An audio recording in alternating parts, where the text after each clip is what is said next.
Hello everyone, welcome back to the next video. In this video I will show you how to use JavaScript inside your Godot game application.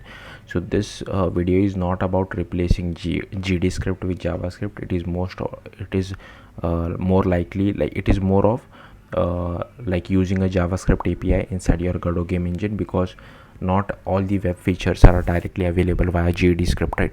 So suppose if you want to make use of a new web feature which is available via JavaScript, you can call it from your GD script code, and it is pretty easy. If you have any experience with Android, creating an Android or iOS plugin, you know how many different steps there are, but with JavaScript it's quite simple. So first what you need to do is just open Godot game engine. I'll just create a simple project. I'll name it just as delete me. You can name it whatever you feel like, because I want to delete this after I have created this tutorial. Okay, I'll just create one 2D scene. I'll command S to save it, and I'll save it over here. I'll attach one script to this as well.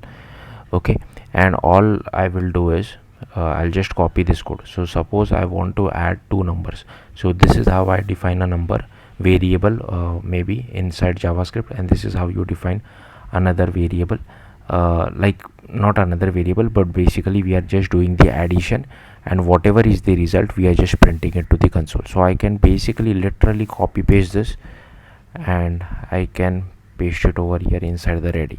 Now if you try to I'll just change the indentation a bit. Command S to save. If I try to run it directly here, you can see it will not work. It is giving us null, because it will only work on the web platform. That's where the JavaScript bridge is available. So simple thing is, what you can do, just go to project, export, add, click on web, click export project, and here what I'll do is I'll create one more folder before I save it, because it will create again a lot of files. I don't want to get confused, so I'll just right click, new folder. I'll just give it name as web. You can give it whatever name you feel like, and I'll just click on save. So it has saved the project.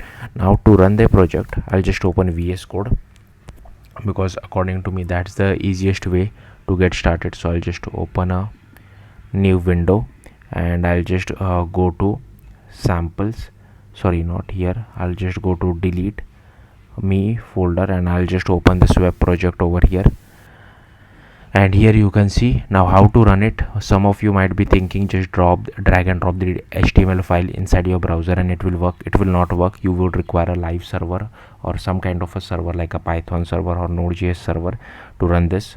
So typically what I have done is that I just go to the extension tab, and I have installed this live server extension, which makes it very easy. So just install this, then all you need to do is just open the HTML file, and here at the bottom you will see an option saying go live. So just click on go live. Once you click on go live, you will see something like this, but like I said, we are just printing it to the console, right? So if you just try to right click on it, and you will not able to, because I think this is a canvas, and canvas element does not allow to right click on it. So what the other easier way is, I have already copied this URL. Okay, so whatever URL you have when you try to run it via live server, you will just have to copy it. Just open a new tab, right click over here, inspect element, then go to console, and then you can just paste your URL over here, and over here you can see the value has been printed 3.0.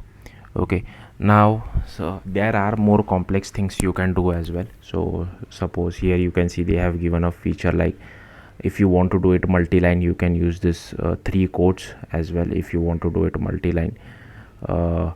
So let's just check it. So here you can see you can do some. I'll just copy this, and if you want to provide a fallback as well, you can provide it. So that's why they have added the if clause, just to check whether it is the web platform or not. I'll just do command S to save, and here you can see we just saying the JavaScript singleton is available, and I think so maybe we can do something like this as well. Wow, equal to 3. okay, var equal to 4. Then I can just do a console.log. let's see, even I'm not sure how this will work. A plus b. So JavaScript is a really weird language. I don't know whether it will actually do the addition or it will concatenate it, but let's see. I'll do yeah, command S to save. Now I'll have to export it again. So just project export, click on export project, okay, and inside the web folder I'll just click on save. I'll click on OK. So it has exported it for me. I already have the live server running, so I can just come over here and refresh. Okay, so it is still building. So I mean it's displaying the splash screen. So let's just wait.